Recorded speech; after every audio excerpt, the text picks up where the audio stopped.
das ist halt für mich so zeitaufwendig, wenn ich mir dann wirklich noch Konzept überlege und die Bilder hochwertig retuschiere und so weiter, dass ich halt das meiste einfach absagen muss. Und wenn ich schon Zeit investiere... Es ist einfach da, um seine Kreativität komplett frei auszuleben. Und das ist ja was Schönes.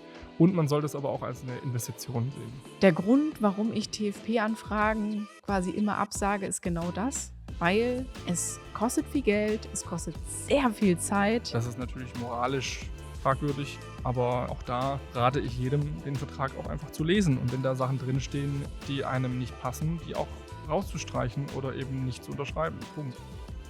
2 Megapixel, der Podcast mit Luise Blumstengel und Jules Essig. Ein herzliches Willkommen zu unserer neuen Folge Testshoots, Do's und Don'ts, Korrekt. Folge 4. Bevor wir aber loslegen, möchten wir noch kurz unseren heutigen Sponsor erwähnen. Ich sage Sion. Und ich sage, du sagst sie, ich sage Jun. Ja, ich sage Sion und du sagst Shion. Ach so. Wir haben uns gerade nämlich extra nochmal mit Suchmaschinen beschäftigt, wie man dieses Wort ausspricht. Es ist auch wirklich kompliziert. Es ist Shion oder Sion. Sion macht hauptsächlich LED-Lichter, Dauerlichter. Wir haben auch 2 hier, die haben wir von Sion gesponsert bekommen, mit denen wir unseren Podcast ausleuchten. Ja, und das ist auch wirklich... Also ich habe jetzt diese Leuchten nicht nur bei unserem Podcast-Setup testen können natürlich, sondern auch bei Fotoshoots. Und was ich auf jeden Fall mega gut finde, ist, dass die sehr kompakt und leicht sind, obwohl sie halt 500 Watt haben. Also wir haben jetzt das 500 Watt Modell, es gibt auch noch andere Stärken. Und das ist definitiv ein Pluspunkt. Also ich bin jetzt nicht so das Muskelpaket. Ich merke das komplett, vor allem auch, wenn ich mal irgendwo alleine bin und Sachen von A nach B tragen muss. Und auch ganz wichtiger Punkt, man kann die Farbtemperatur regulieren. Mega. Also ab und zu braucht man das wirklich. Und dementsprechend, ich bin super happy, dass wir unseren Podcast gut ausleuchten können, dass wir diese Lichter jetzt auch sowieso bei uns im Studio haben für Shoots. Und ich bin da sehr dankbar. Ja, also ich finde die auch echt cool. Preis-Leistung ist auf jeden Fall sehr gut. Ja. Was du ja auch schon gesagt hast, die sind sehr kompakt.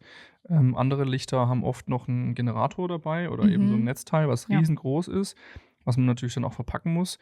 Die wir jetzt haben, die 500 Watt Version, die hat nicht mal einen riesen Generator, den man da irgendwie noch an Stativ klemmen muss, sondern die funktioniert wirklich einfach direkt in dem Kabel in das Licht rein und dadurch spart man sich natürlich super viel Gewicht, super viel Platz beim Packen. Ja. Also wir sind happy damit und würden in diesem Sinne vielen Dank sagen an Sion.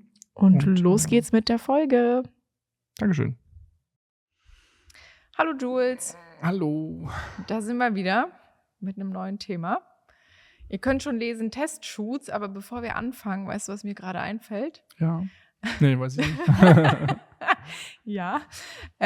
Ich wurde gerade von einem Vogel angeschissen und ich war gerade auch eine Runde spazieren und ich glaube, das bringt Glück. Und weißt du noch, wie ich in der ersten Folge meinte, wenn ich mal so einen Glückstag habe, muss ich Lotto spielen? Ja, dann let's go. Ich glaube, ich muss Lotto spielen. Muss halt mal zum Lotto denken. Ich glaube, der Jackpot ist auch gerade ganz hoch. Ah ja, das checkst du immer, ne? Nee, aber ich spiele automatisch immer Lotto, habe ich ja schon erzählt. Ja. Ah ja. Ich meine, ich habe was gesehen. Aber wenn du es gesehen hast, dann checkst du es ja doch ein bisschen. Bist du in der nächsten Folge reich und willst keinen Podcast mehr machen. Ja. Woran würde man nochmal merken, dass du im Lotto gewonnen hast? Da gab es doch mal diesen TikTok-Trend, wo alle so gepostet haben. Ist das so, ja? Ja. Woran man merkt, dass ich im Lotto gewonnen habe und dann war irgendwas total Witziges. Boah. Weiß ich gar nicht. Wüsste ich nicht, was man Ich wüsste es jetzt ad hoc, glaube ich, auch nicht so richtig. Wahrscheinlich, dass ich erstmal ein paar Monate auf Reisen gegangen wäre. Ja. Ja, ich hätte schon Bock, irgendwann mal ein Auto zu haben, aber mal schauen. Bentley. Ich werde es ja jetzt rausfinden, wenn ich heute spiele und es dann gewinne. Ja. Aber das Thema ist Testshoots. Wir haben uns so ein paar Stichpunkte vorher wieder gemacht. Und schau mal, wo uns hier die Reise hinführt. Ich finde es auf jeden Fall ein sehr, sehr wichtiges Thema. Und ich glaube, viele denken, dass es nur wichtig ist, wenn man gerade ganz am Anfang steht. Aber der Meinung bin ich auf jeden Fall nicht. Ich glaube vor allem auch, dass es sinnvoll ist, selbst wenn man selbstständig ist, schon lange arbeitet, Testshoots zu machen und so weiter. Ich habe eine ganz wichtige Frage. Oh ja. Warum heißt die Folge nicht TFP-Shoots? Ich muss ehrlich gestehen, ich weiß gar nicht, was TFP heißt. Nee? Weißt du es? Oh ja, klar. Ja. Das dachte ich, dass du Ich glaube, ich wusste das mal, aber ich weiß es nicht. Time for Prince. Time for Prince. Nee, ich glaube, ich wusste es nie. Glaube ich, dass es so heißt. Jetzt nicht so. Ich glaube, es heißt Time for Prince, weil man sozusagen seine Zeit für Fotos eintauscht. Okay. Das ist, glaube ich, der Sinn dahinter. Ja, witzigerweise habe ich ja sogar auf unsere Stichpunkte hier was mit TFP geschrieben. Genau, deswegen. Siehst du mal. Ja. Haben wir es jetzt auch noch hier recorded. Ja, ich glaube, TFP ist oft in dieser Hobbywelt ein bisschen das Wort dafür und bei uns heißt es halt Testshoot. Ja. Ich weiß aber auch nicht, warum das Ja. dann unterschiedlich genannt wird, aber für die Testshoot nicht kennen, dann kennen die wahrscheinlich TFP-Shoot und das ist genau das Gleiche am Ende. Ich finde, hier sagen viele im Studio Test oder Go-See. Go-See ist noch was anderes als Testshoot. Ich weiß, dass es ein Unterschied ist, aber ist im Endeffekt auch ein Testshoot ein Go-See.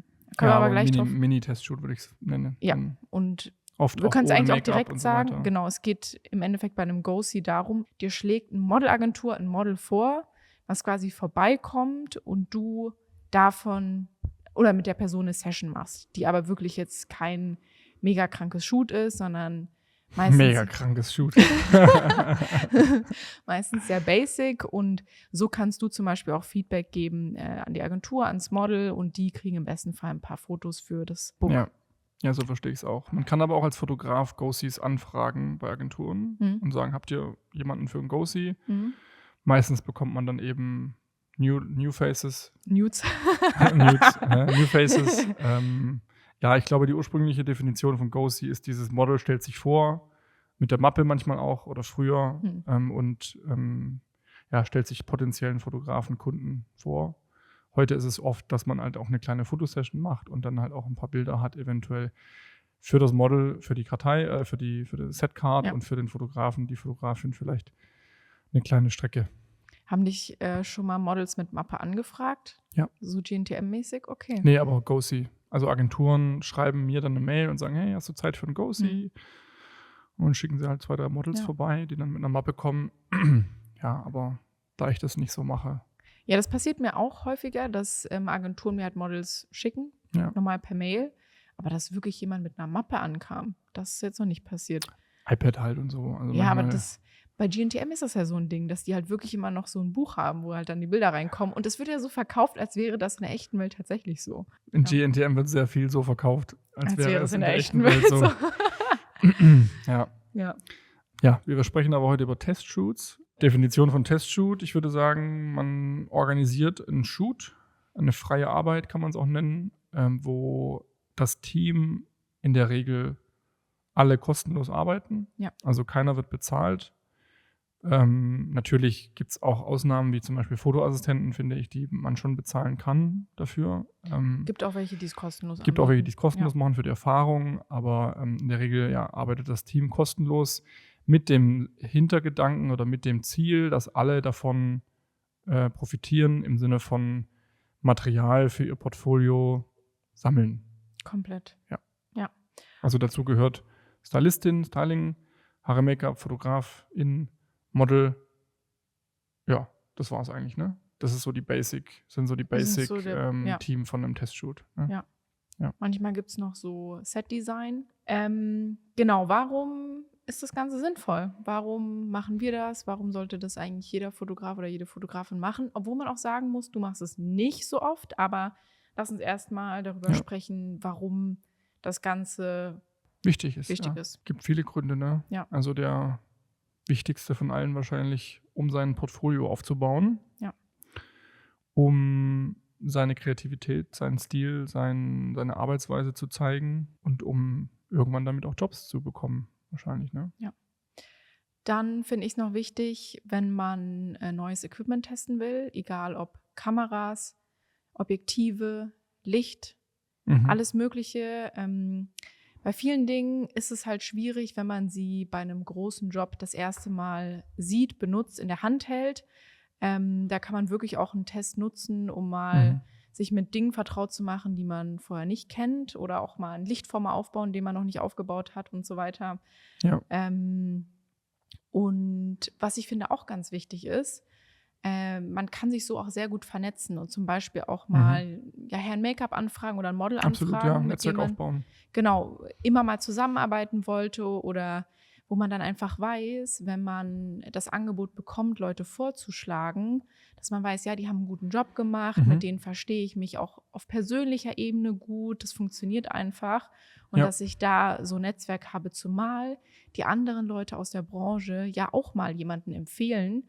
Ja. Und wenn sie mich als Fotografin oder dich als Fotograf mit auf dem Schirm haben und bei einem Job mal gefragt werden, so hey, Herrn Make-up, kennst du noch jemanden, der Kampagne XY gut fotografieren kann und das bei dem Test halt alles super geklappt hat, dann landest du damit im Hinterkopf und das ist auf jeden Fall auch sehr, Sagt sehr… ja auch das Wort ein bisschen, ne? Testshoot. Man testet eben auch Teams aus, man testet Kollegen aus, in dem Sinne halt Haare, Make-up, Styling in unserer Position als Fotografen. Ja, und eben auch vielleicht das Model. Ne? Ja, habe ich auf jeden Fall auch häufiger so gehabt, dass ich Models bei einem Testshoot hatte, die dann wirklich mega fand und dann für einen Job noch mit ins Rennen gebracht Oder habe. auch andersrum, ne? Oder auch andersrum, Ja. genau. Also das Wie oft machst du Testshoots? Sehr, sehr unterschiedlich. Ganz am Anfang natürlich habe ich super viele Testshoots gemacht, wirklich. Ich würde gerne mal wissen, wie viele es genau waren. Ich könnte es wahrscheinlich… Ich sage 100. Im Jahr? 100 im Nee. Jahr? Das Weniger im Jahr, aber ich habe so viel frei fotografiert die ersten 2 Jahre. So. Was würdest du sagen pro Jahr? Pro Monat? 50, eins die Woche würde schon hin. Ja, das kommt hin. Und das ist sehr viel. Sehr viel. Es war so viel. Das ist sehr viel, ja. Ja. Ich habe so viel fotografiert. Ja. Also vielleicht war es Man muss auch aber ein auch bisschen sagen, weniger. wenn man so viel fotografiert, könnte man auch schon fast davon sprechen, dass der Erfolg unabwegig ist. Also nicht der Erfolg an sich, aber das, was passiert in deiner Karriere, das wird schon passieren mit einer die Woche. Obwohl ich sagen muss, jetzt auch als Kritik an mein jüngeres Ich habe mich zu oft selber kopiert und dann bin ich auch sehr oft an Locations gefahren und an Dinge, wo ich wusste, dass sie gut funktionieren für mich. An Lost Places? Oder? Genau. Habe immer das gleiche Wasserzeichen auch noch benutzt. Ich wusste dann zum Beispiel, okay, jetzt ISO-Studios in Leipzig. Ich wusste, das ISO 70, so ein ganz cleanes Studio, das gefällt mir, das sieht auf meinen Fotos gut aus und habe dann mit verschiedenen Models quasi immer wieder das Gleiche gemacht und hatte dann auch schon so meine Ecken und meine Tageszeiten, die gut funktioniert haben. Ja. Und ich wusste halt einfach, das passt zu meinem Look, das poste ich auf Instagram, das kommt gut an. Aber ich würde das jetzt anders machen, weil ich das nicht wirklich zukunftsorientiert gehandhabt habe, dann so ein Shooting. Und nicht im Sinne von, okay, was bringt es mir, um Kunden zu generieren langfristig? Ja, aber du wusstest es halt auch damals nicht besser. Ne? Nee, wusste ich nicht besser. Also das ist ja besser. immer, natürlich rückwirkend kann ich auch sagen, hätte ich viel anders gemacht und viel neu und viel anders probiert, aber in dem Moment ist es das Richtige. Und wenn du es immer wieder gemacht hast, hat es sich ja in dem Moment auch richtig angefühlt. Deswegen ist es ja auch okay, dass man es macht. Und du hast ja sicher auch sehr viel Erfahrung dadurch gesammelt. Auf jeden Fall. Also ich habe Routine, Kamera kennenlernen, Kamera im Schlaf beherrschen, wie man so schön sagt. auch Bildbearbeitung, natürlich auch Hautretusche, dies, das. Also ich habe wirklich dann auch sehr, sehr viel gelernt. Aber ich würde jetzt nicht sagen, dass jedes Shoot danach für mich so krasse Dinge verändert hat. Oft war es halt wirklich dann das nicht. Aber was so ich meine, eine Komfortzone sehr. Ja, was ich meine ist, dass es auch viele Menschen gibt, die einen Testshoot im Jahr machen, aber sich wundern, dass sie keinen Erfolg haben. So, die dann halt irgendwie denken, ja, ich shoote da einmal im Jahr irgendwie so ein paar Models in einem Studio und das reicht. So. Und ich wusste nicht, dass du so viel geshootet hast, aber ich finde, das ist extrem viel und ich glaube, das ist dann auch wirklich, dass man ganz klar sagen kann, da hast du viel gelernt einfach. Ja. So. Ich weiß auch noch, also ich habe teilweise an einem Mittwochabend, Donnerstag einen Shoot gehabt, an einem Freitagmorgen, an einem Samstagmittag. Also es war so, es war schon wirklich krass. Und wenn ich dann auch mal eine Woche keinen Shoot hatte, in der nächsten Woche wieder 2, 3. Teilweise bin ich auch mit Models einfach durch die Straßen gelaufen, eine Stunde und so. Also aber das ist auch der Grund, warum du jetzt erfolgreich bist. Einer der Gründe. Jetzt aber, um das Ganze kurz abzuschließen, das hat sich extrem geändert. Also dann hatte ich hatte so viel Material, dass ich teilweise mit dem Bearbeiten nicht hinterhergekommen bin. Hatte dann auch irgendwann so den Geistesblitz von wegen, ich mache irgendwie immer das Gleiche. So, es sieht irgendwie alles gleich aus. Es ist ja schön, dass man irgendwie so einen Stil erkennt und einen roten Faden. Aber ich dachte mir dann auch so, ich entwickle mich hier gerade nicht weiter. Ja. Plus, ich wusste auch schon, ich will das eigentlich beruflich machen. Und das hat mir ja alles gar kein Geld gebracht. Und deswegen haben mich jetzt auch nicht wirklich super viele Leute angefragt. Also schon ab und zu auch so Privatkunden. Aber auch da war ich schon so, eigentlich würde ich gerne so größere Sachen machen als das. Und genau, dann habe ich das Ganze auch ein bisschen anders gehandhabt und dann die Dinge größer aufgezogen und auch mal ein bisschen Geld in die Hand genommen und so. Aber dann merkt man auch schnell, dann kann ich jetzt diese Pace gar nicht halten. Ja. Und wenn da noch Jobs dazukommen und so weiter und jetzt mache ich einen Testshoot alle 2-3 Monate. Ja. So, und anders ist es auch nicht möglich, weil ich habe zwischendurch so viele andere Jobs und Termine und Dinge, die ich regeln darf und muss. Ja, und auch nicht immer nötig. Also es gibt dann ja auch Phasen, wo man einfach auch, wie gesagt, busy ist und auch durch Jobs schöne Motive und schöne Bilder dann auch produziert.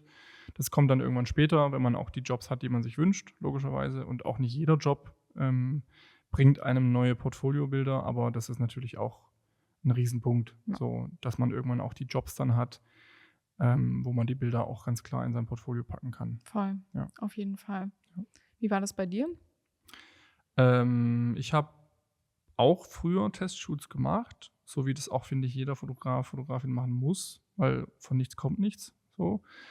Ich habe halt relativ schnell oder ich bin relativ direkt in diese Werbewelt reingerutscht, durch Assistenz, durch Praktika und so weiter und habe nie das, so wie du, angefangen aus reinem Hobby. Also ich habe natürlich schon irgendwann als Hobbyfotograf angefangen, habe dann auch Freunde fotografiert, aber bin dann relativ schnell in diese Praktika-Welt und Assistenzwelt reingerutscht und auch eben in die Werbewelt.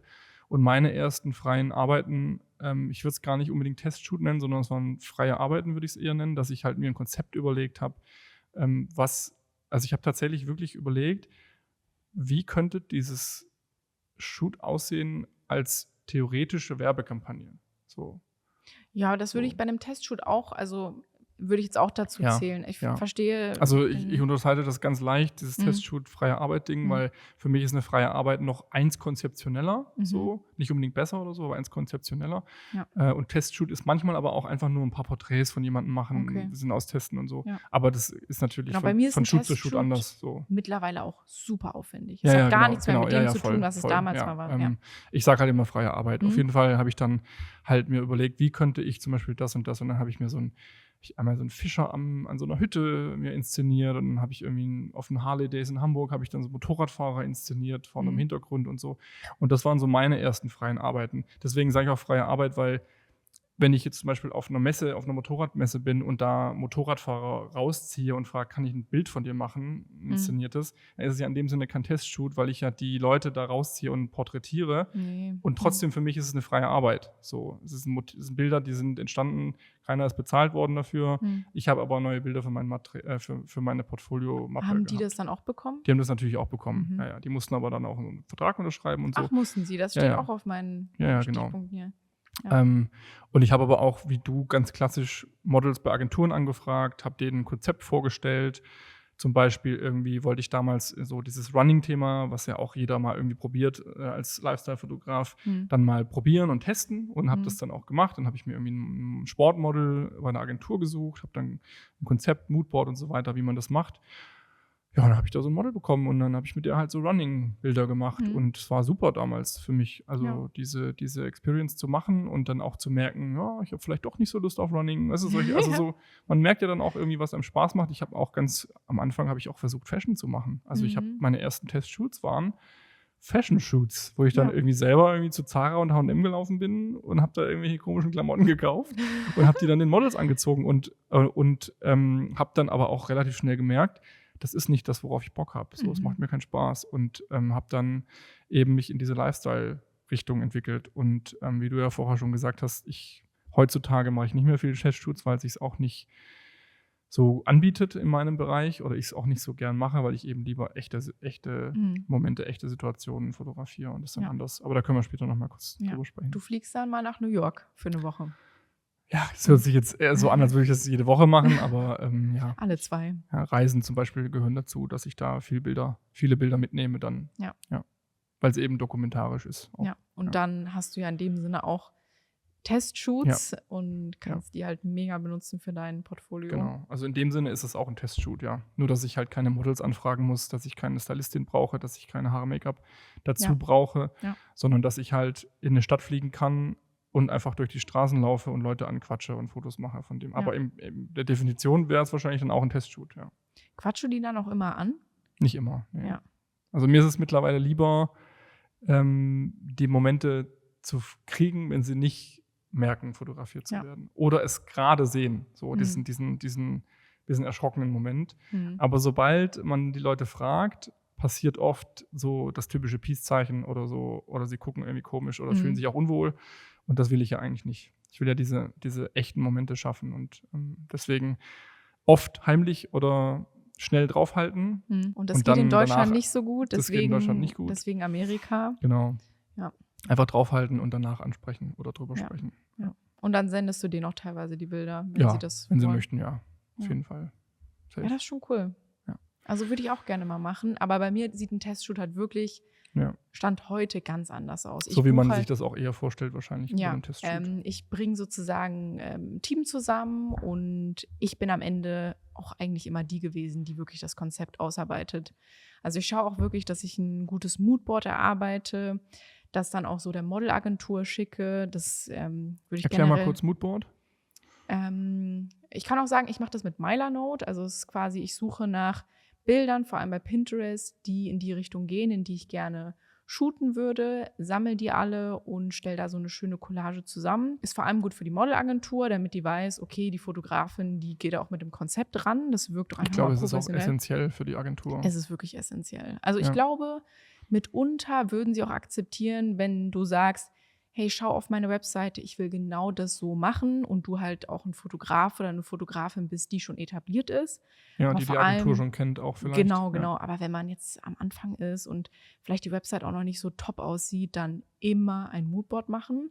Ja, ganz wichtig. Genau, aber auch nicht nur für die Modelagentur, sondern auch fürs Model. So, wenn sie zum Beispiel Klamotten mitbringen soll und jetzt kein Stylist oder keine Stylistin vor Ort ist, dass sie weiß, in welche Richtung geht denn das ja eigentlich. Richtig. Auch dann für Hair and Make-up. Das muss natürlich dann auch wieder zum Konzept passen. Richtig. Und deswegen ist ein Moodboard für alle Parteien essentiell, auch für mich, weil ich als Fotografin dann am Set auch weiß, wir bleiben bei dieser Richtung, das ist abgemacht und da kann man auch immer mal wieder drauf schielen und gucken, die und die Posen, stimmt, da kann man noch mal ein bisschen, den Mehraufwand, also die halbe Stunde oder was weiß ich, auch gerne 3 Stunden, die man daran sitzt, die wird sich im Endeffekt sowas von auszahlen. Ja, und das gehört auch dazu, ne? Also das Moodboard bedeutet natürlich nicht, dass man einfach was kopieren sollte oder irgendwie sich 3 Bilder aussuchen sollte und die genauso noch fotografieren. Das kann man am Anfang vielleicht machen, wenn man noch das geht auch kaum. Man kann so schlecht ein Bild 1:1 kopieren. Geht schon. Ja, geht schon, aber man soll es halt nicht machen. Und Ja. Moodboard ist schon eher das berühmte Thema, sollte Inspiration sein und nicht Vorlage. Aber ganz wichtig. Merke ich auch immer wieder, dass das viele junge FotografInnen und Fotografen nicht wissen, dass man halt eine Agentur, dass man eben, wenn man ein Model möchte, auch für kein Geld, dass man eben ein Konzept da vorlegen sollte. Weil warum sollen sie dir ein Model geben, wenn du nicht mal ein Konzept hast? Eben. So, und für das Model auch, was du schon sagst. Ich meine, es gibt natürlich einen Unterschied, ob du ein Model halb nackt fotografieren möchtest oder mit Winterklamotten. Und wenn das Model davon ausgeht, dass es angezogen ist, aber dein Konzept nackt bedeutet, dann solltest du natürlich das vorher schon geklärt haben mit dem Model, dass es halt dann Nudes sind zum Beispiel oder sowas.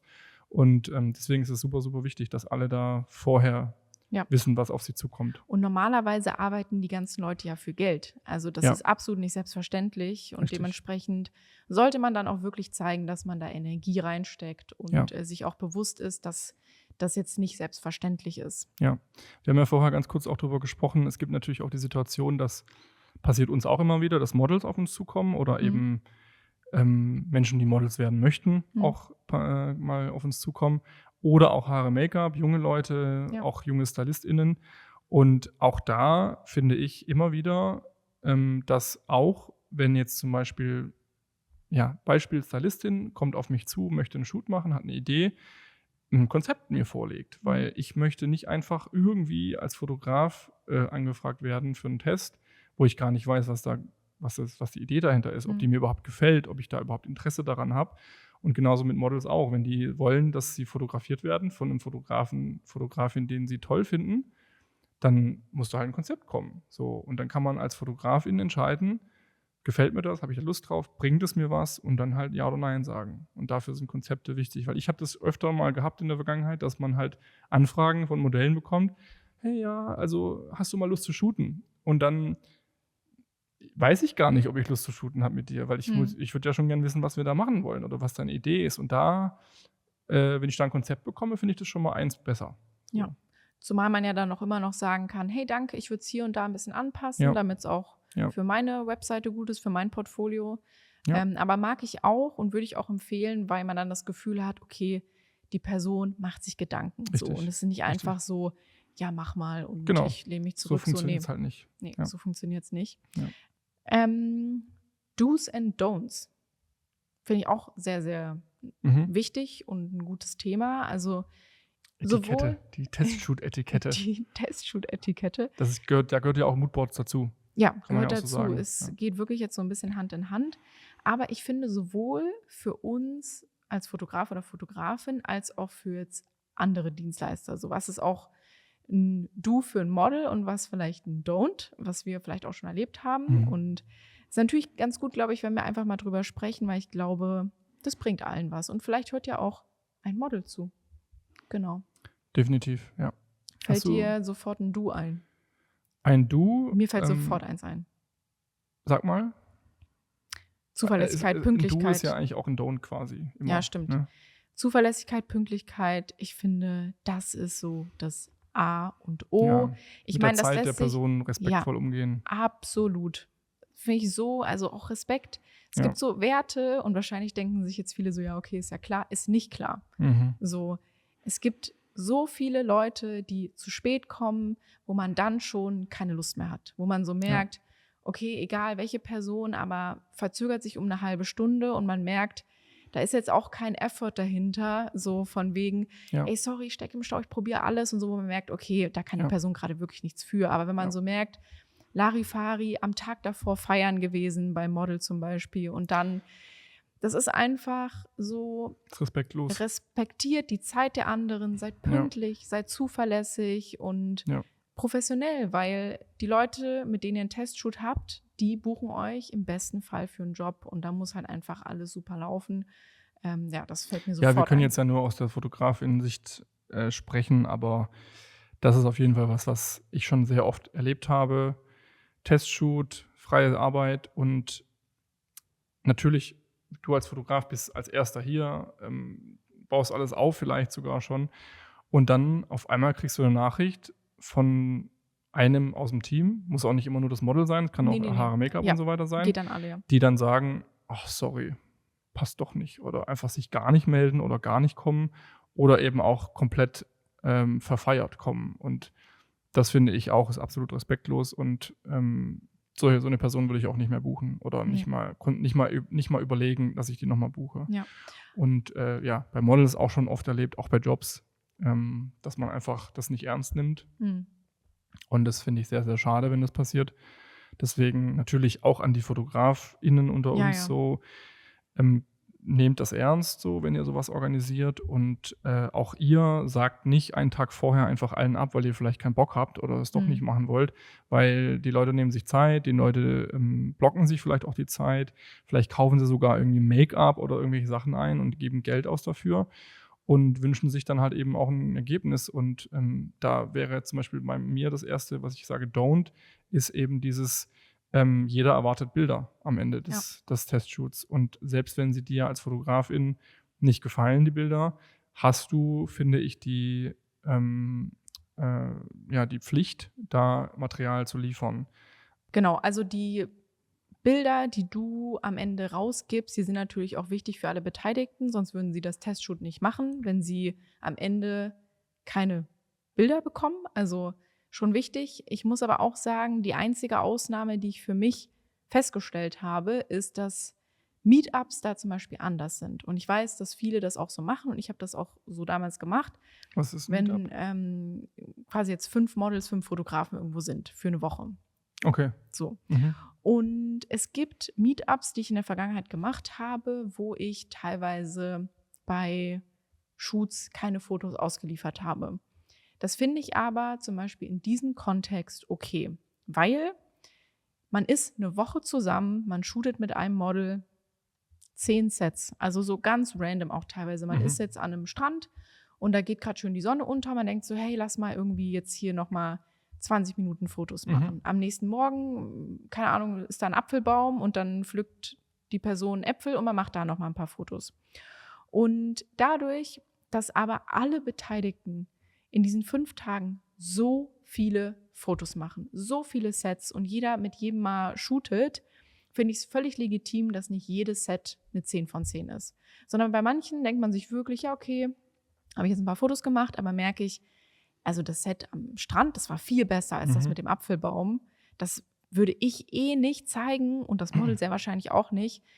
Dann mach's nicht fertig, dann spar dir die Arbeit, weil du hast ja auch noch 8 andere gute Sets an das Model abgegeben.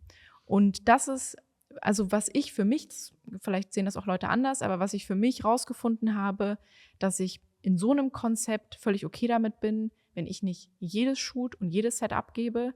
Aber was ich finde selbstverständlich ist, jedes Model, das ich shoote, sollte auf jeden Fall einen Ordner mit Bildern bekommen. Ich wollte gerade fragen, wenn dich das Model dann fragt, hey, die Bilder am Strand waren so toll, kann ich die trotzdem haben? Ja. Machst du es dann? Ja, schon, oder? Also Dann sagst du ja auch nicht nee. Nee, es gibt einen Shoot, das habe ich auch noch offen, da hat mich das Model auch gefragt, so wo die Bilder sind, wo ich jetzt ein bisschen überlege, wie ich es handhabe, weil das Model schon sehr viele Fotos von mir bekommen hat und ich die ich ausgeliefert habe, um einiges besser finde als das. Und ich glaube, am Ende ist jetzt der Kompromiss auch, ich gebe 2, 3, 4, 5 raus, aber okay. Genau, jetzt nicht die 300, die ich da gemacht habe, ne? Ja, voll. Genau. Do's and Don'ts. Was fällt uns noch ein? Naja, also ich glaube, wir wissen alle, dass ein ganz großes Don't ist, dass man alle im Team während des Shoots respektvoll behandelt. Ja, genau. Wir reden ja hier vom typischen Mann shootet Frau, auch mit viel Haut vielleicht oder so. Und dann passieren dann auch Sachen, die nicht so angenehm sind für das Model und so. Und das ist, meine ich, halt mit respektvoll umgehen. Auch ich habe zum Beispiel ganz früh als Assistent schon oder als Praktikant gelernt, dass ein Fotograf, ein Mann auf jeden Fall, ich finde auch Frauen, nicht einfach das Model anfassen. Ja. So, also das ist, da denkt man erstmal vielleicht gar nicht so dran, aber habe ich mir angewöhnt, dass jedes Mal, wenn ich das Model anfasse, egal wo, auch wenn es nur eine Strähne am Haar ist oder so, frage ich vorher, ob das okay ist. Und meistens ist es dann auch ein Ja, aber ich finde es respektlos, einfach hinzugehen und da was zurechtzuzuppeln, wenn du nicht die Stylistin bist oder der Stylist. Ja. Weil eben manche sich da unwohl fühlen und passiert aber immer wieder so, dass da einfach dann also habe ich als Assistent sehr oft gesehen, dass FotografInnen einfach hingehen und da anfassen. So. Und das finde ich nicht gut. Das ist ein Don't. Ja, also ich sehe das auch so Kinn hin und her rücken und so. Ja. Das ist schon okay, wenn man das sanft macht und fragt. Aber wenn man vorher fragt, ja, absolut. Weil eigentlich gibt es da ja Menschen für, die das machen. Stylistin in dem Fall Klamotte, Haare, Make-up, Haare. Finde ich auch den Leuten gegenüber manchmal nicht gut, wenn du als Fotografin an die Haare gehst zum Beispiel. Weil die Haare, Make-up kommt ja auch nicht zu dir und sagt, nimm mal die Kamera so in die Hand oder mach mal so. Obwohl manchmal ich das schon mitbekomme, dass Herr in Make-up dann gerade irgendwas anderes macht und ist auch völlig okay, schon den nächsten Look vorbereitet oder keine Ahnung und dann gerade nicht guckt und ich sehe, da hängt irgendwas übelst. Aber in der Regel hat jeder seinen Aufgabenbereich. Richtig, und ich finde es auch wichtig, dass man das respektiert und auch nicht die ganze Zeit reinredet, weil im Endeffekt so jeder will sich da auch mit einbringen in das Projekt, jeder möchte da auch gesehen werden und sich gewertschätzt fühlen. Und wenn man das andersrum betrachtet, auch aus Fotografensicht nicht egoistisch sein. Also auch die Wünsche des Teams akzeptieren und auch umsetzen irgendwie ein bisschen oder versuchen zumindest mit einzuarbeiten und nicht einfach nur so eine Alleinfahrt draus machen und sagen, das ist mein Konzept, das mache ich alleine und ihr habt nichts zu sagen. So. Ich finde, so ein Testshoot ist immer eine Teamarbeit und ist auch dafür gedacht, dass man als Team irgendwie arbeitet. Und ich finde dann auch völlig gerechtfertigt, dass man sich dann auch irgendwie zusammen an dem Ergebnis beteiligt. Natürlich macht am Ende der Fotograf oder die Fotografin das Bild, aber Ohne eine Haare, Make-up oder ohne Styling ist das auch nur halb so gut dann, das Bild im Zweifel. So. Und was ich Natürlich auch ohne Model. Und was ich auch nicht gut finde, ist, wenn man als Fotograf oder Fotografin die Bilder fertig bearbeitet und direkt postet, ohne dass die anderen am Set die vorher gesehen haben. Das finde ich ist auch ein Don't. Und ich weiß, dass viele das machen, aber ich kann wirklich nur empfehlen, macht einen Ordner und schickt die vorher einmal raus. Wenn auch ein Model bei irgendeinem Bild sagt, sie fühlt sich da nicht wohl, dann respektiert das einfach. Das ist kein Job so. Das ist ein freies Shoot und dann ist es auch okay, wenn sie jetzt bei einem Bild oder er sagt, ey, alle anderen ja, aber bitte das nein. Das zu respektieren und das einfach nochmal absegnen zu lassen. Und das hat auch was mit Respekt zu tun, weil das dann auch irgendwie komisch ist, wenn sie die das erste Mal direkt online sehen. Vielleicht ist es nämlich auch ein Shoot, was vielleicht doch ein bisschen mehr Haut zeigt oder irgendwas, wo jemand sagt so, ey, das hätte ich gerne vorher abgenickt oder vielleicht auch Herren Make-up. Das ist dann vielleicht doch keine gute Referenz, weil XY, manchmal versteht man das ja dann auch gar nicht so richtig als Fotograf oder Fotografin, aber die Person sagt, ey, da liegt vielleicht eine Wimper komisch oder keine Ahnung und das ist für mich, für meinen Job eigentlich gerade nicht so gut. Also da einfach lieber einen Tag warten, von allen das Go holen oder zumindest den Ordner schon geschickt haben und dann posten. Ja, finde ich auch. Ja. Plus, manchmal will man die Strecke ja auch an ein Magazin schicken, darf man auch nicht vergessen und dann sollte man die vorher in manchen Fällen auch nicht veröffentlichen.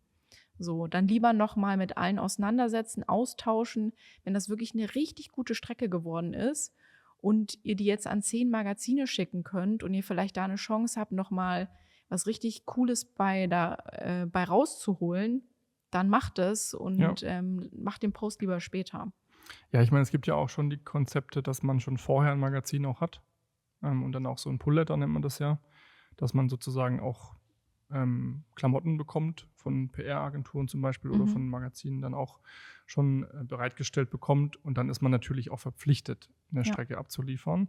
Das ist aber schon auf so einem Level, wo dann auch das Magazin oder die Partner dann auch schon wissen, dass da was Gutes bei rumkommt. Also ich glaube, ich bin selber nicht so in diesem Game drin, Magazin und Pull-Letter und so, aber wenn du dann einen bekommst, ist es schon auch, da wissen die schon, wem sie das geben. Ja. So, wenn du dann das irgendwie sind da ganz teure High-Class-Klamotten und auch Schmuck und so Sachen bekommst, dann ist da schon ein gewisser Qualitätsstandard da. Ja, wenn da jedes Teil im 4-stelligen Bereich ist. Ja. Ich hatte ja einmal einen Shoot, also da hatten wir so teure Klamotten. Ich war selten so angespannt, weil Ja, ist halt. Also wirklich, wenn da ein Fleck drin ist, so die Hose kostet halt irgendwie 3.000 €.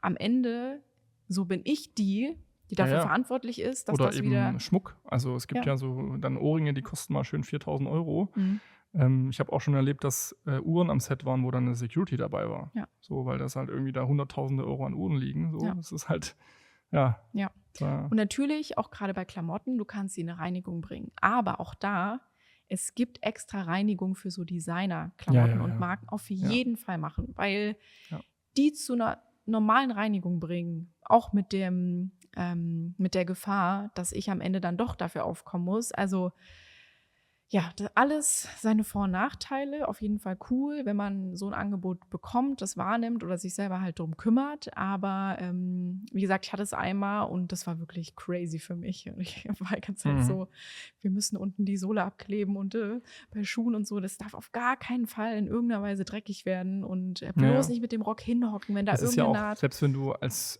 junger Fotografin deine ersten Testshoots oder eben TFP-Shoots machst, dann hast du in der Regel keine Designerklamotten. Im Normalfall hast du auch nicht mal eine Stylistin am Anfang, sondern du. Das muss auch nicht sein, muss ich sagen. Also man braucht auch keine Designerklamotten, um jetzt hochwertige Fotos zu machen, aber Ja, das ist ja im Normalfall so als Anfängerin, dass du vielleicht irgendwie Freunde fragst, dass du vielleicht jemanden kennst, der irgendwie so mal Hobbymodel schon ist oder sowas.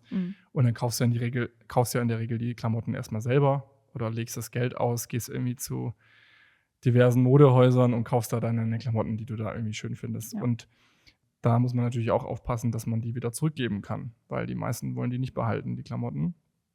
Und auch da dann natürlich dann die nicht wie Sau zurückgibt, sondern halt auch aufpasst, dass da nichts dreckig wird, dass das irgendwie auch halbwegs so bleibt, weil wenn man eben 10-mal zu Zara geht und da jedes Mal Schrott zurückbringt, dann merken die das schon auch irgendwann und irgendwann kriegst du halt auch nichts mehr. Ja, ist Das auch passiert schon jetzt natürlich auch, ja, macht man eigentlich nicht, aber ich verstehe auch, warum man es macht. Machen aber immer noch viele, auch bei Jobs. Also da muss man auch nicht, glaube ich, das verheimlichen. Ich meine, auch bei Jobs werden Klamotten gekauft und zurückgetauscht.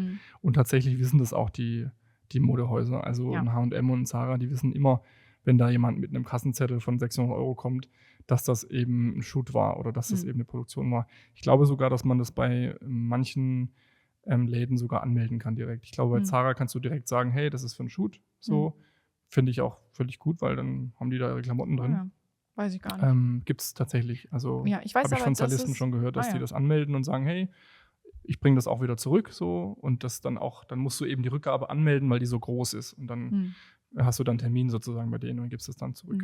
So. Es gibt auf jeden Fall auch so Verleih. Ich weiß Ja. gar nicht, ob es ein Kostümverleih, aber halt für In Berlin hat das Designerklamotten. H&M auch tatsächlich. Kannst du auch Ah ja, Klamotten stimmt, leihen, ja. stimmt. Genau, auch gut Ja. für so Abendmode und so Ja, weiter. genau.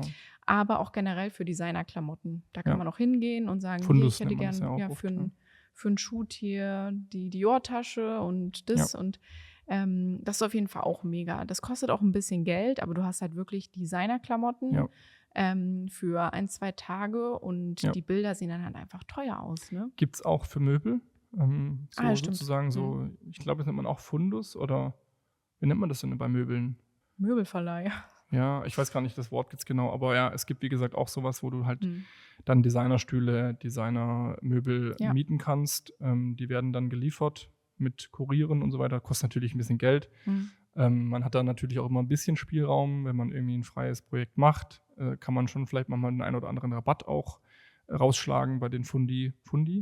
Klingt irgendwie süß, klingt wie so eine Pizza. Und Die auch bei Fundi. den Rents. Also das ist ja auch ein Thema, was immer wieder aufkommt, wenn du in einer großen Stadt wohnst und deine ersten Testshoots machst und Equipment brauchst, ob es Licht oder Kamera oder was auch immer ist, egal, kannst du das bei den Rents auch anfragen und dann geben die dir meistens einen kleinen Rabatt, weil eben für die das natürlich auch bedeutet, sie supporten jemanden, der am Anfang ist und im besten Falle wird die Person dann, wenn sie mal Jobs hat und erfolgreicher ist und dann eben auch das Equipment mietet für Jobs, dann wiederum zu denen kommt, weil sie eben mal am Anfang supported wurden von denen. Und das ist natürlich auch immer sehr schön. Voll. So, meine Lieben, wir kommen mal wieder zu unserem heutigen Sponsor Capture One. Wir haben es uns bis jetzt aufgehoben, aber durften es gerade testen. Es geht um ein neues Feature, was Capture One aktuell in der Beta-Version, aber demnächst auch oder vielleicht jetzt schon zum Zeitpunkt der Folge veröffentlicht hat. Das Ganze nennt sich Match Look. Ja, und wenn du Capture One bisher noch nicht getestet hast, dann ist jetzt auf jeden Fall der Punkt gekommen, an dem du es dir runterlädst, weil also das verändert sehr, sehr viel. Jules und ich saßen ja beide gerade mit der Kinnlade nach unten. Wir waren hier 2 Nussknacker. Ja. Und erklär mal kurz, was man damit machen kann. Ja, Match Look heißt das Ganze. Man kann sich schon denken, es ist ein Tool, ein Feature von Capture One, was jedem ermöglicht, Looks oder Bildlooks, ohne zu wissen, wie die Regler verändert wurden, nachzustellen. Das heißt, man kann sich ein Bild aus dem Internet runterladen. Es kann ein Screenshot sein, es kann ein JPEG sein, es kann auch ein Filmausschnitt sein oder ein Screenshot von einem Film, wo man den Look schön findet. Man lädt dieses Bild in Capture One rein, in dieses Feature und kann dann einfach diesen Look ohne oder mit einem Klick auf sein eigenes Bild übertragen. Ja. Und das funktioniert erstaunlich gut. Ja, egal ob RAW oder JPEG, wir haben gerade beides getestet. Es hat beides funktioniert.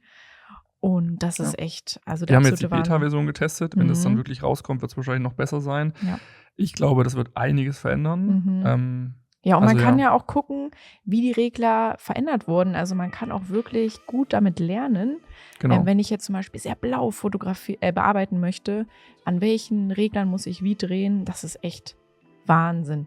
Ja, probiert es aus. Mega. Ich war sehr begeistert, Luise auch. Und wir sind gespannt, was noch kommt. Ja. Danke, Dank, Capture One. Wir haben auch noch eine Folge geplant mit einem Rant. Da freue ich mich auch drauf. Können wir noch mal ein bisschen ausführlicher dann drauf eingehen. Ja. Genau, fällt dir noch was bei Do's and Don'ts ein? Vielleicht noch ein paar Do's. Wir haben jetzt so ein bisschen viele Don'ts gesagt. Aber ich glaube, am Naja, Ende wir ist hatten es ja schon ein relativ, Moodboard auch. Du auf ja, jeden Fall. Vorbereitet sein ist wichtig. Bilder dann auch den Leuten schicken und so Ja. abgeben. Ja, ich persönlich bin immer Fan davon, wenn man nicht viel am Handy ist, muss ich generell auch sagen. Sowohl bei Jobs als auch bei Testshoots. Ja, ist ein bisschen kleinlich vielleicht auch, aber ich muss sagen, dass ich das sehr, sehr schätze, wenn ich das Gefühl habe, die Leute sind präsent und vor Ort und gucken wirklich.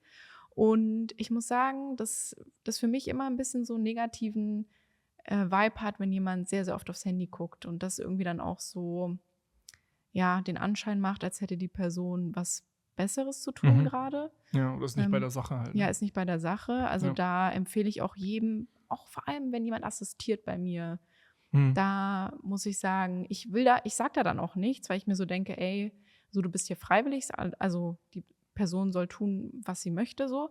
Aber es werden bei mir sehr viele Pluspunkte gesammelt, wenn ich merke, die Mhm. Person ist wirklich da und guckt mit und Ja. sieht Dinge, die ich vielleicht so gar nicht sehe oder ne, nutzt dann die Zeit und Ja. fragt lieber alle am Set, ob noch jemand was trinken will, ob ne. Ja. Und natürlich, wenn ein dringender Anruf ist, so gar keine Frage so.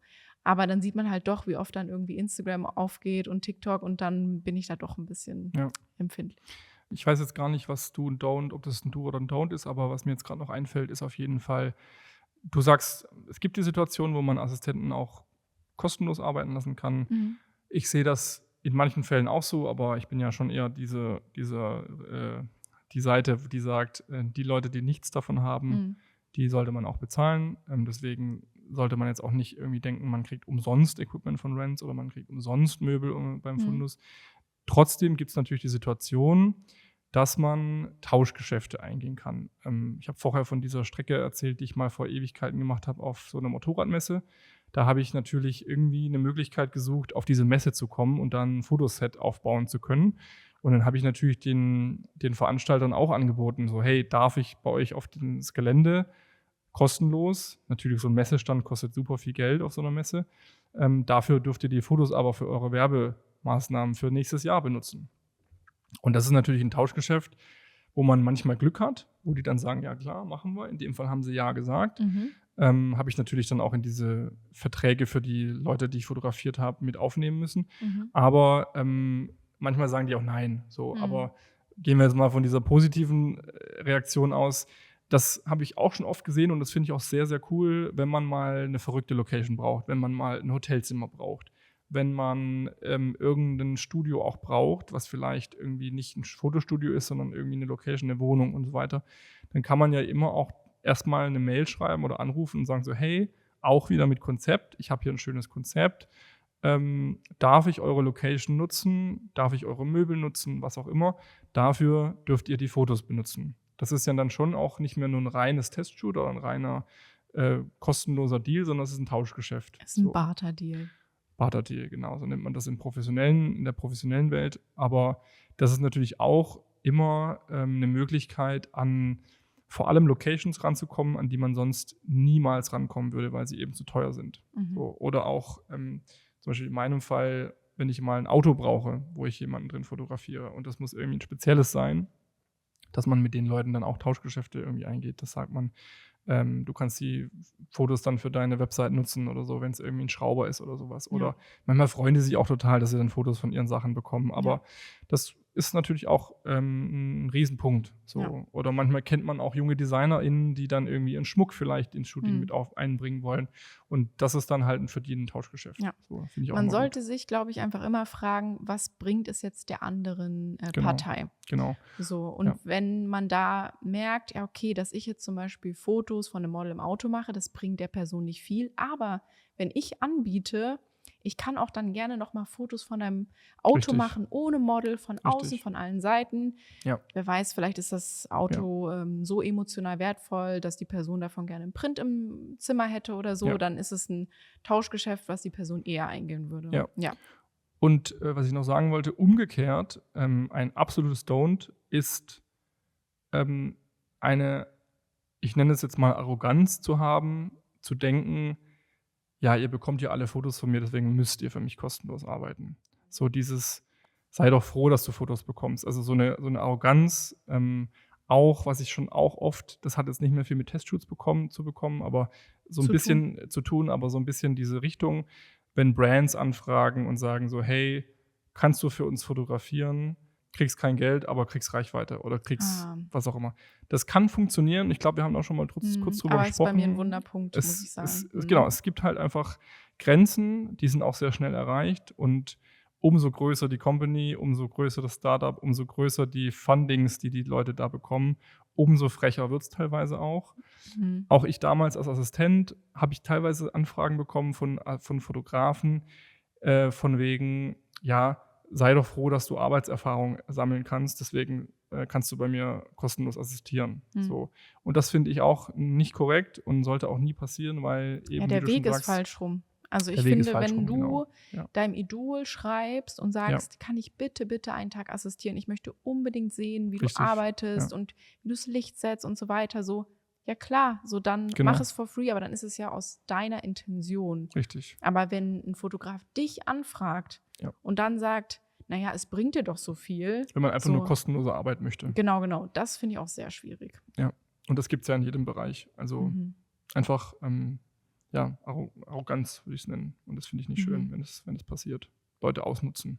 Ja. Ja, wir sind auf jeden Fall hier gut am Reden. Ich dachte ja am Anfang, das wird so eine knackige 40-Minuten-Folge und jetzt, ja, Ja. ist doch ein bisschen länger.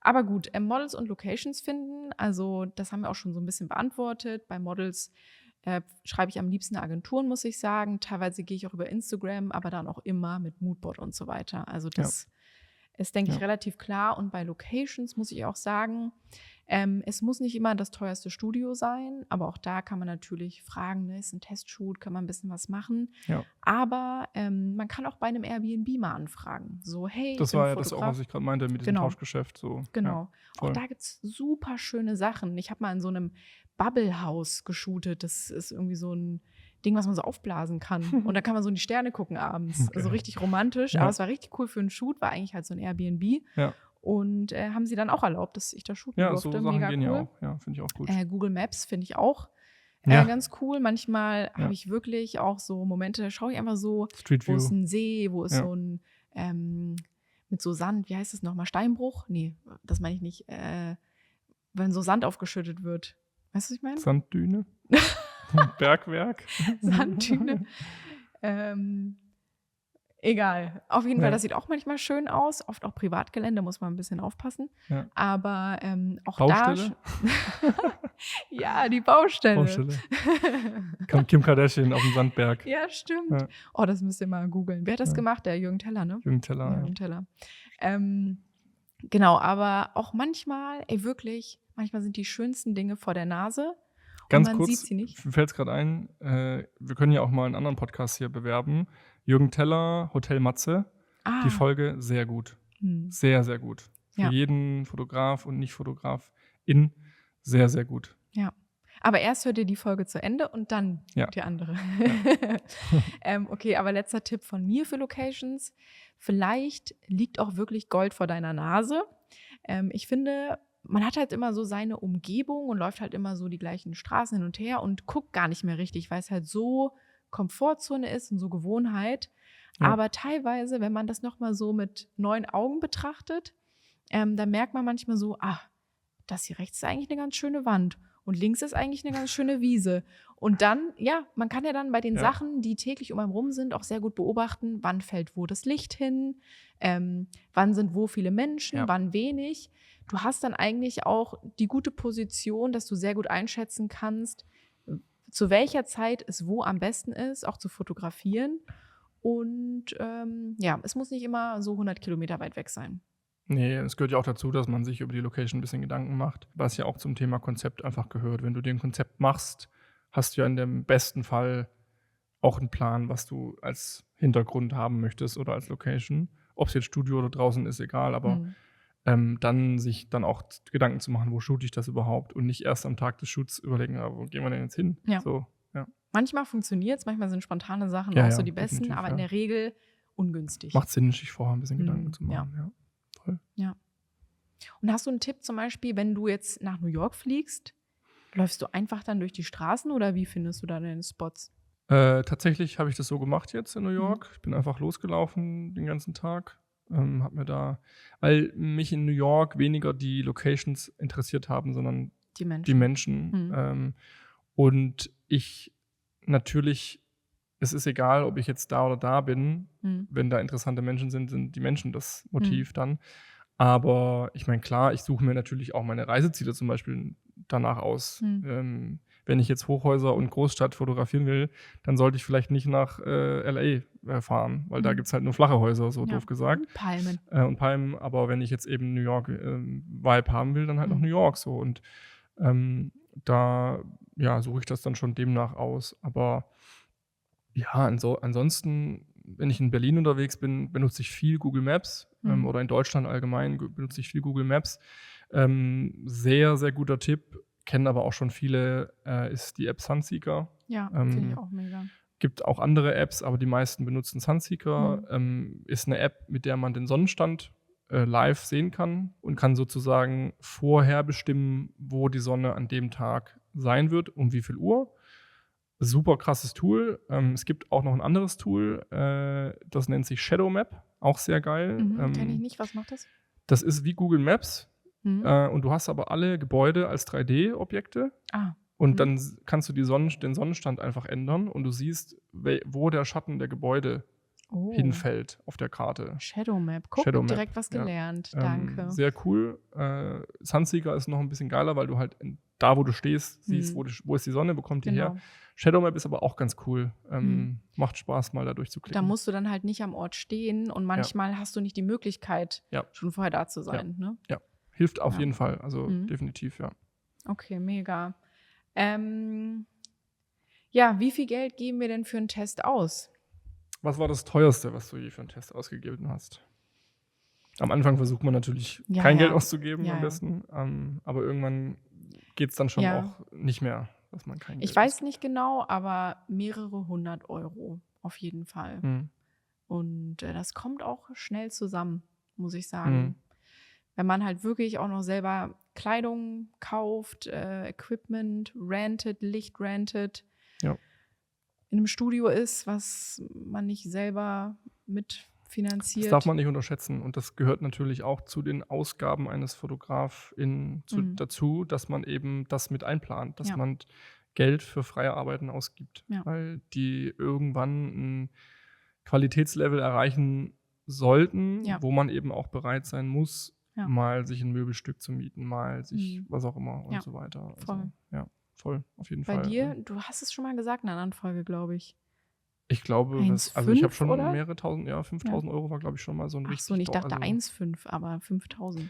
Nee, also was heißt 5.000 €? Das ist natürlich so zusammengerechnet an allem. Wenn man jetzt so eine New York-Reise nimmt und die als Test sieht, dann ist es halt eine Woche Test, die dann auch irgendwie 3.000, 4.000 € kostet. Aber ist natürlich auch in dem Fall ein bisschen Urlaub, wenn man so nennen kann. Aber ich sehe das schon auch als was sehr Berufliches dann in dem Moment. Aber so einen reinen Test organisieren, ja doch, also über 1.000 bin ich schon mal gekommen. Gerade wenn man sich halt auch mal ein Auto mieten möchte, was ja bei mir dann auch oft der Fall war, dass ich dann mit neuen Autos einen Test mache. Wenn man sich eben einen Mercedes mietet, einen nagelneuen, dann kostet ja auch mal 500, 600 € am Tag. Und das muss man halt bereit sein auszugeben. So irgend so eine Nissan-Schüssel kannst du dann halt nicht irgendwie. Die arme Das Nissan-Schüssel. bringt ja nichts. Wir haben vor kurzem Bilder gesehen, wo jemand ein Auto fotografiert hat, das aber so 8 Jahre alt war gefühlt. Oh, stimmt, ja. Das bringt halt dann nichts. So, und dann muss man halt natürlich schon irgendwann, um einen gewissen Qualitätsstandard zu kriegen, wo wir auch wieder bei den Klamotten wären. Irgendwann reicht es eben nicht mehr aus, nur bei Zara und H&M das Styling zu kaufen, sondern du musst dann auch irgendwann eben die teuren Sachen dir besorgen oder irgendwie möglich machen, dass die auf deinen Bildern sind. So. Und alleine so ein Hintergrundpapier, so eine Rolle kostet 70, 80 €. Teilweise miete ich so Stoffe, auch manchmal nur für ein Motiv, die kosten dann auch irgendwie 100 €. Das sind dann Dinge, das kostet zwar Geld, aber das lohnt sich, wenn das wirklich sehr, sehr gute Bilder sind und vor allem, wenn das dann tatsächlich die Kunden anzieht, die ich auch haben will. Ne? Ja, oder im besten Fall zu einem Job führt und man dann das Geld auch schon ganz schnell wieder drin hat, wenn es ein Job ist. Wo wir dann auch schon wieder bei dem Thema wären, warum macht man Testshoots? Eben auch, weil man eben seine eigene Arbeit zeigen möchte, ohne Meinung oder Druck von Kunden, Agentur, die irgendwie auch einem vorschreiben, was man machen möchte. Ja. Es ist einfach da, um seine Kreativität komplett frei auszuleben und das ist ja was Schönes. Und man sollte es aber auch als eine Investition sehen. Ja. Investition in seine Arbeit. Genau wie wenn du dir eine gute Kamera kaufst, ist das genau das Gleiche an Investitionen. So. Ja. Und komplette Freiheit finde ich auch nochmal ein schönes Wort und das ist so wichtig und ich finde auch, zum Beispiel, wenn jetzt ein Kunde fragt und sagt, hey Jules, kannst du jetzt, wir haben ganz, ganz wenig Budget, eigentlich nichts, aber kannst du das vielleicht für 200 € shooten? Ist offensichtlich viel, viel zu wenig. Ja. Und du willst es aber unbedingt machen, dann würde ich sogar eher sagen, ich mache es für 0, weil das Gute ist, wenn man Dinge für 0 € macht, dann hast du die komplette Freiheit. So ein Kunde jetzt in dem Fall, der dann nicht wirklich ein Kunde ist, aber der dann im Nachhinein irgendwie sagen will, kannst du das nochmal so bearbeiten, kannst du das nochmal so machen und das hätten wir gern so und so. Sobald die anfangen, Geld zu zahlen, auch wenn es nur ganz wenig ist, fühlen die sich oft in der Position, als könnten sie dir vorschreiben, was zu tun ist. Aber wenn wirklich kein Geld fließt, kannst du sagen, nein, so, ich mache das so, wie ich das möchte, oder wir können das nicht machen. Also es ist eine riskante Aussage, würde ich mal so sagen. Aber du verstehst, was ich verstehe, meine. was du meinst. Genau absolut. den Fall Und hatte ich so richtig. auch noch nicht. Es ist auch richtig. Natürlich hört das irgendwann auf, ab einer gewissen Größe und so weiter. Aber am Anfang also ich habe mich gerade daran erinnert, als ich mit 18 meine erste Hochzeit fotografiert habe, weil ich dachte, ich werde Hochzeitsfotograf. Habe ich halt die ersten 3 Hochzeiten kostenlos fotografiert. Ja. So, weil ich natürlich Material und Portfolio gebraucht habe. So. Kein Mensch bucht dich, wenn du noch keine Referenzen hast. So, jeder fragt nach Referenzen. Wir haben jetzt auch für unseren Podcast, Cutter, Postproducer, natürlich auch Referenzen erwartet. Müssen wir natürlich auch sehen. Wir können ja nicht irgendjemandem irgendeinen Job geben. Der unser Baby. Genau, und dann musst du halt dann entweder freie Arbeiten vorzeigen können oder schon Jobs. Aber in der Regel bekommst du eben die Jobs erst, wenn du freie Arbeiten vorweisen kannst oder eben schon freie Arbeiten gemacht hast. So. Ja.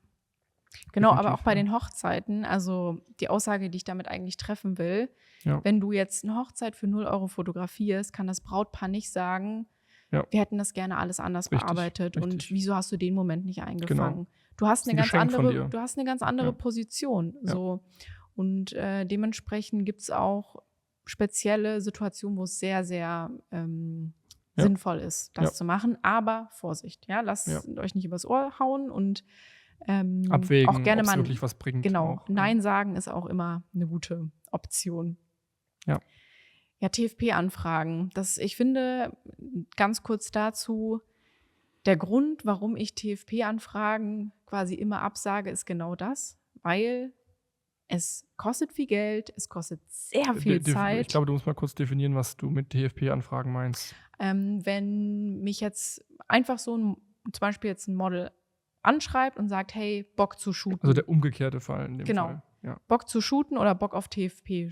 So, Bock auf TFP. Ja, genau so. Ja, ohne Konzept, einfach nur so eine Zweizeiler Instagram-Nachricht. Genau, aber auch manchmal ganz, ganz lieb. Das sind dann oft Mädels, die schreiben, hey, hast du Lust, mal ein freies Shoot zu machen? Hast du Lust, mal eine halbe Stunde durch Berlin zu laufen und so? Und ich freue mich da auf jeden Fall drüber. Ne? Also das möchte ich damit nicht sagen, aber das ist halt für mich so zeitaufwendig, wenn ich mir dann wirklich noch Konzept überlege und die Bilder hochwertig retuschiere und so weiter, dass ich halt das meiste einfach absagen muss. Und wenn ich schon Zeit investiere und dann wirklich auch möchte, dass es gut für mein Portfolio ist und so weiter, dann muss ich da gewisse Parameter einfach planen und deswegen muss ich. Aber ist natürlich auch eine Sache, wie weit man schon ist. Ne? Am Anfang macht man sowas wahrscheinlich mit offenen Armen, so, wenn Leute einen da fragen.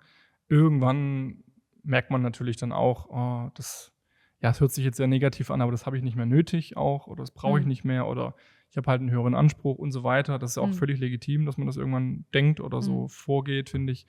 Aber kommt natürlich immer drauf an, wo man steht. So auf der Leiter seiner eigenen Karriere sozusagen. Ja. Und der letzte wichtige Punkt, Verträge. Machst du immer Verträge? Habe ich noch nie gemacht. Aber du meintest doch. Also diese eine Mal da, wo ich dann die Bilder genutzt habe. Sonst tatsächlich nicht, nee. Das ist wieder so ein Punkt, USA ist das erlaubt, da musst du das nicht machen. Da darf ich die Fotos von den Menschen benutzen und auch zeigen. Natürlich darf ich sie nicht kommerziell nutzen, aber ich darf sie auf meiner Webseite zeigen. In Deutschland ist es anders, deswegen fotografiere ich auch nicht gerne frei dokumentarisch in Deutschland. Wenn ich freie Arbeiten gemacht habe früher, habe ich sowas nicht gemacht, so Verträge und so, Ich mache es aber auch nicht. TFP-Verträge oder wie das heißt, ne? Ja. Genau. Ja. Ich mache das auch nicht und ich muss auch sagen, ich fühle mich sehr gut damit. Weil ich mir auch denke, angenommen, ich mache jetzt einen Vertrag mit einem Model. Was steht da so drin? Also, Da steht vor allem drin, dass ich als Fotograf die Bilder für mein Portfolio benutzen darf. So, einfach eine und für meine Absicherung Website. Genau. für dich, ja. Eine Absicherung, dass wenn ich schon meine Zeit investiere, das Model da nicht ankommt und sagt, ich habe es mir nochmal anders überlegt, ich möchte nicht, dass du die Bilder zeigst. Ja, da fällt mir aber auch gerade nochmal ein Don't ein. Und Warte, aber lass mich das ja. noch zu Ende führen. Weil selbst wenn ich diesen Vertrag gemacht habe Ja. und das Model das unterschrieben hat und angenommen, ne, die Bilder sind fertig und so weiter Ja. und nach 3 Monaten, nachdem die veröffentlicht sind, sagt das Model, Ja. ey Luise, so, ich fühle mich gar nicht wohl auf dem Bild aus den und den Gründen und ich habe es mir jetzt ganz lange überlegt, so bitte, bitte nimm das runter, also du würdest mir einen riesen Gefallen tun, dann würde ich das machen. Trotz des Vertrages würde ich das machen, weil ich nicht möchte, dass die Person ein Bild online hat, wo sie sich aus welchem Grund auch immer, vielleicht habe ich ihren Partner und sie fotografiert für einen Couple-Shoot damals und die haben sich ganz, ganz schlimm getrennt oder wer weiß, was passiert ist und sie bittet mich wirklich, das runterzunehmen, dann würde ich das machen. Trotz dessen, dass wir einen Vertrag hätten. Und Ja, das ist was anderes bei einem Job, also das muss ich schon sagen. Aber auch angenommen, wir hätten jetzt hier einen Podcast-Gast und wir hätten einen Vertrag mit diesem Podcast-Gast und würden dann schriftlich festhalten, wir dürfen die Folge veröffentlichen. Und dann sagt die Person aber, ey, ich fühle mich gar nicht mehr wohl mit dieser Folge. Vielleicht auch 3 Jahre später. Ja. Und sagt, die Aussagen, die ich damals getroffen habe, die kann ich heute nicht mehr vertreten. Ja. Dann könnten wir einen Vertrag hinklatschen und sagen, hier, wir sind Jules und Luise, du hast unterschrieben, die darf online bleiben. Aber da muss ich sagen, gewinnt für mich dieses Zwischenmenschliche. Es ist aber nicht immer so einfach. Ja. Also wenn wir jetzt Verträge mit Sponsoren haben, ist es auch nicht so einfach, eine Folge einfach runterzunehmen. Muss man auch dazu sagen. Da fließt Geld. Das ist, finde ich, was ganz anderes als bei einem Test. Aber wenn du jetzt beim Thema Podcast bist, fließt ja auch Geld. Können wir auch ehrlich sein. So.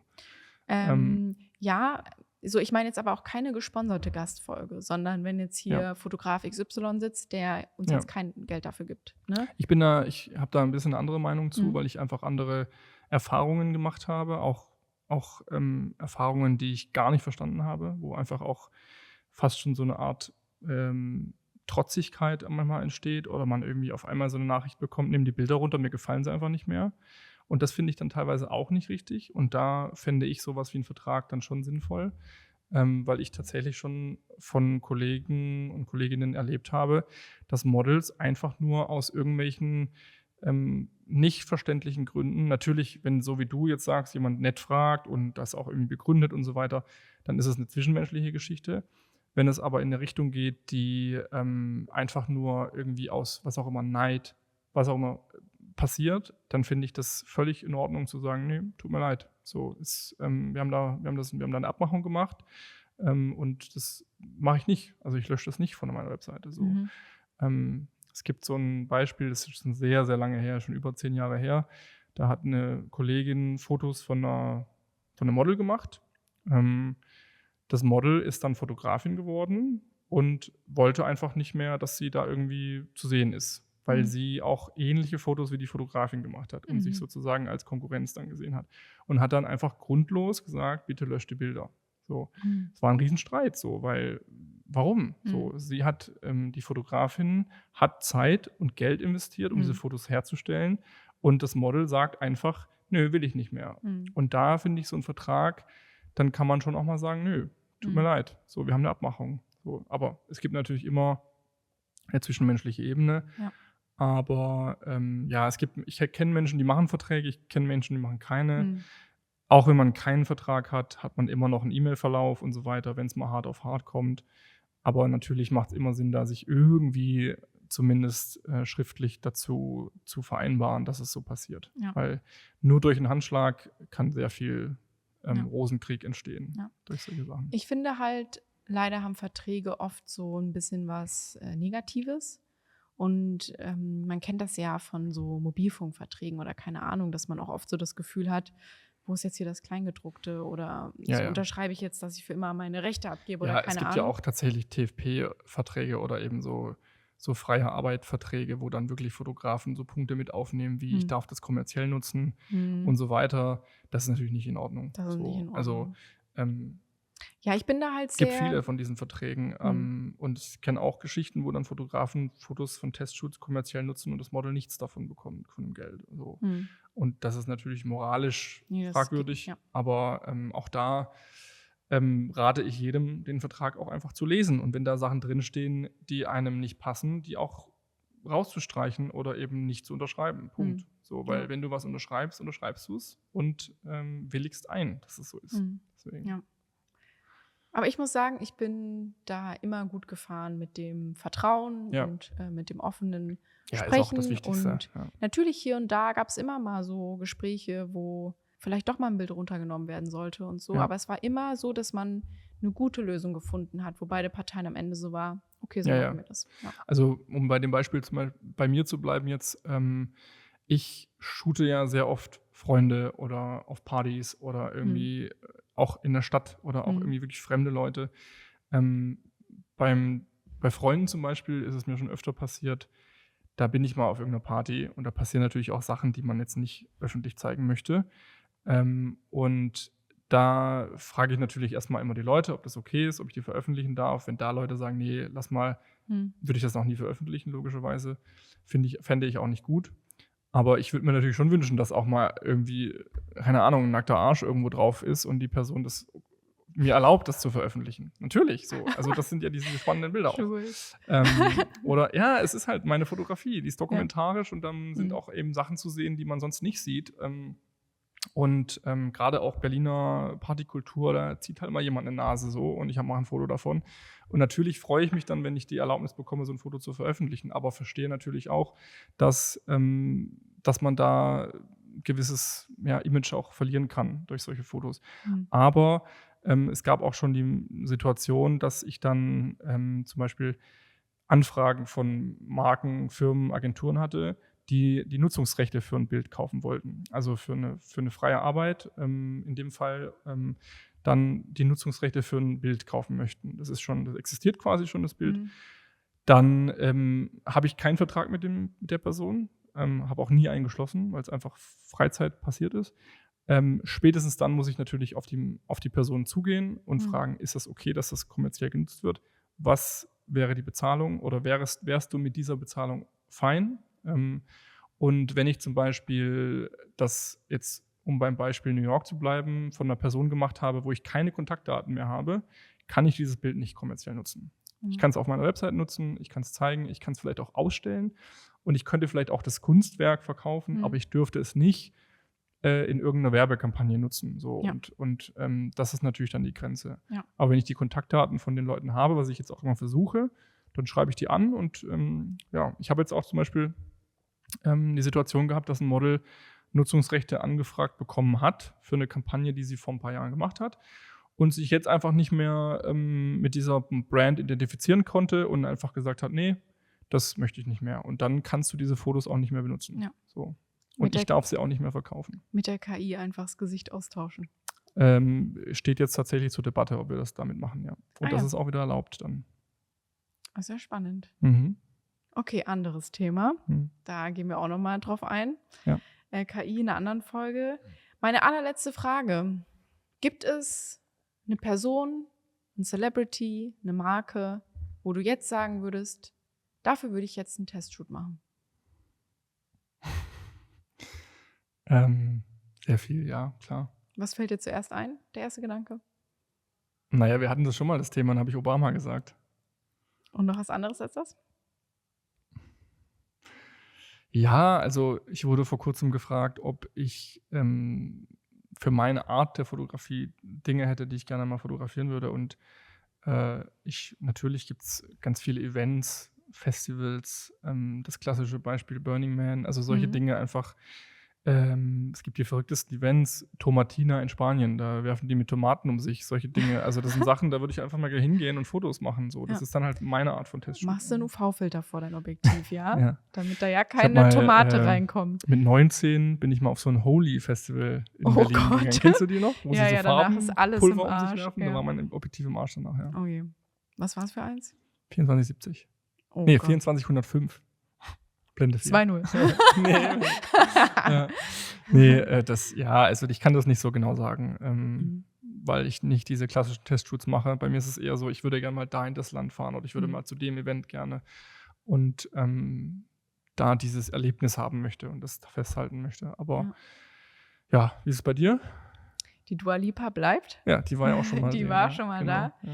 Aber jetzt auch in Deutschland. Ich mag Nina Chuba auch gerne. Ich finde die wahnsinnig sympathisch und lustig und schön und die würde ich auch sehr gerne mal fotografieren. Warum genau sie? Oder warum sie? Einfach der erste Gedanke, der mir gekommen ist. So, sie als Musikerin, so cooler Stil. Ja. Also du bist auch ein bisschen Fan. Bin auch ein bisschen Fan, ja, muss man schon sagen. Und eine Brand, die ich cool finde. Ach du. Vogue.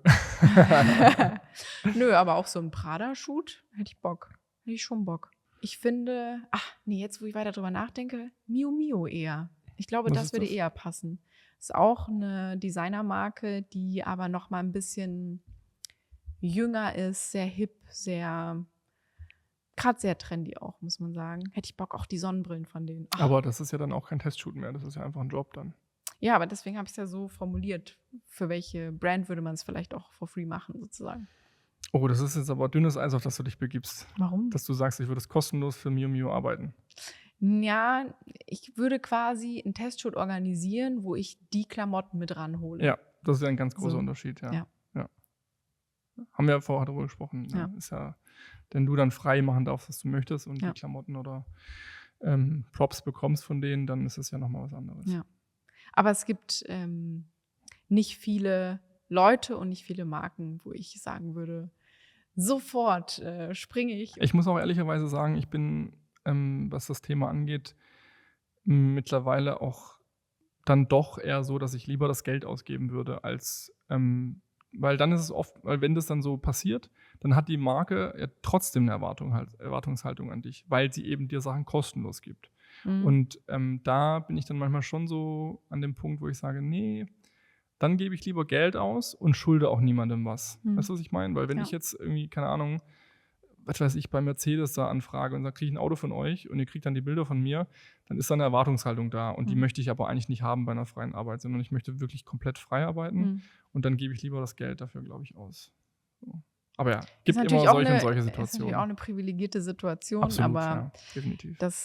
Ich glaube, es ist auch, wir arbeiten beide und machen das auch gut und sind auch schon ein bisschen länger selbstständig, also wir haben verstanden, dass es eine Investition auch sein kann. Wir haben verstanden, dass es eine Investition ist und man könnte sich auch leisten, da jetzt ein paar Klamotten oder auch ein Auto zu leihen und genau.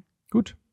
Toll, Jules, da tolle haben wir wieder einiges zusammengetragen. Die Folge ist viel länger geworden, als ich das dachte. Ja, ist eher eine Folge für die jüngeren Leute, aber ist vielleicht auch nicht schlecht, mal da ein paar Tipps von uns oder Erfahrungswerte auch von uns zu bekommen. Ja. So. Ich hoffe, da war was dabei für den einen oder anderen und würde sagen, bis zum nächsten Mal. Bis zum nächsten Mal.